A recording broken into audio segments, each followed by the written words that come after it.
So he got out and said Shazam, and the hose disappeared, and he took a .22 bolt-action rifle off the gun rack in the cab and held it out his arm length and shot himself 5 times in the side with a bolt-action rifle. And the coroner verdict was he died of suicide.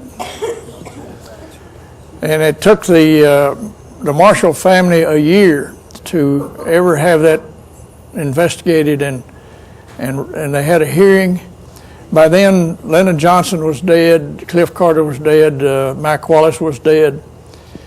They, in the hearing, Billy Saul Estes appeared and under immunity stated that Johnson had Carter call Mac Wallace, and Mac Wallace is the one that did the shooting.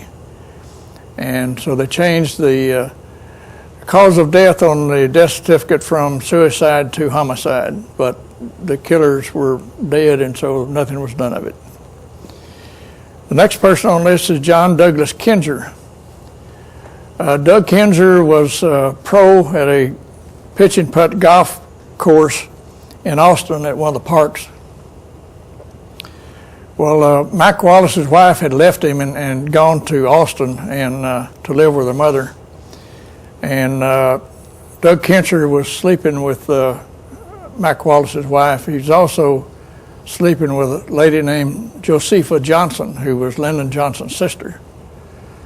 Well, Doug Kinzer was trying to get some special favors out of Johnson through his sister, and didn't take much to make Johnson mad, so he sent Mac Wallace down there to take care of the case. And he walked into the pro shop, Mac Wallace did, pulled out his semi-automatic pistol, shot Doug Kinzer 5 times, stuck the pistol in his pocket, walked out and got in his Pontiac and drove away.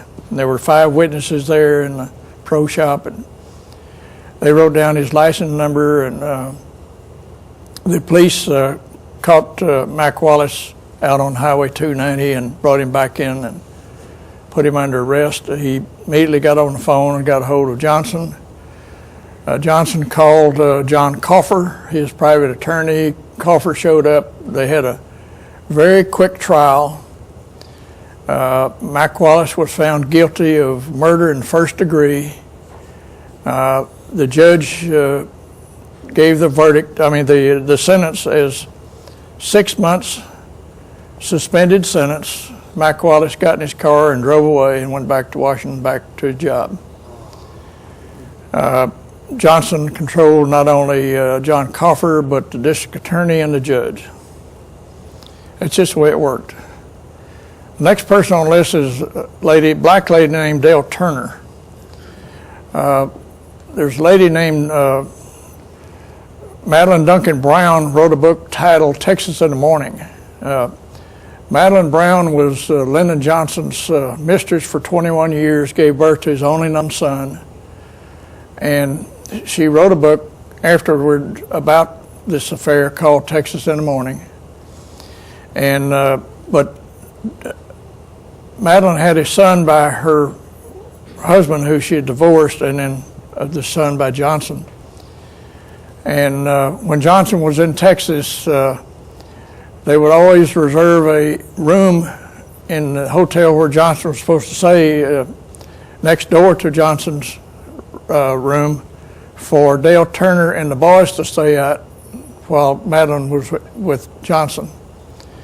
Well, in this one particular occasion, Madeline knocked on Lyndon's door, and he came to the door and grabbed her and hugged her and picked her up and was swinging around, and as he turned, he saw Dale Turner looking him right in the eye as she was trying to herd the boys into the room.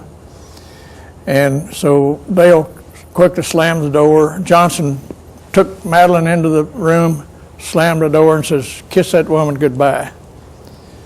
Madeline says, "Now wait a minute, Dale she's sort of part of our family. She's been the nanny for my 2 sons for 10 years. And he said, "I don't care, kiss her goodbye." And Madeline hoped that he would forget that, but 2 weeks later, Madeline was at work and got a phone call from Dale, and Dale said, "Emergency's come up. I need to take a day or 2 off. but I'll be back. And Madeline said, well, just take the boys over to my mother's house. She'll take care of them until you get back, and I hope everything's okay, and I'll see you when you get back. And it was last she saw of Dale Turner. Madeline was talking to Cliff Carter several years later, and she said, I often wondered what happened to Dale. And Cliff said, oh, you didn't know Lennon had Mac Wallace killed Dale. He couldn't stand, he thought maybe she might tell everybody that we were together. And it was just that simple. Next one on the list is a lady named Josepha Johnson. I mentioned her earlier. Josepha Johnson was Lyndon Johnson's sister. She was an alcoholic. She had been to alcohol treatment centers a number of times, was never successfully cured. One of the things she'd do while drunk, she would tell about Lyndon's affairs and his business, and Johnson kept telling her to keep her mouth shut.